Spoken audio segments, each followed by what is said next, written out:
কর্তাকে একজন, যিনি অনাদিরাদি গোবিন্দ, সর্বকারণের যিনি কারণ, তিনি তো একমাত্র প্রিয়জন, তাই না? আমরা কে? আমরা নিমিত্ত হয়ে এসেছি। আমরা হলাম নাটের পুতুল। আমরা পুতুল, যেমনি নাচাই তেমনি নাচি।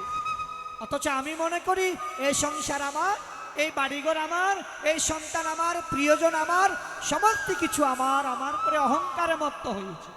অর্জুন, তুমি তোমার হৃদয়ের অহংকার ত্যাগ করো, তাহলে কি হবে?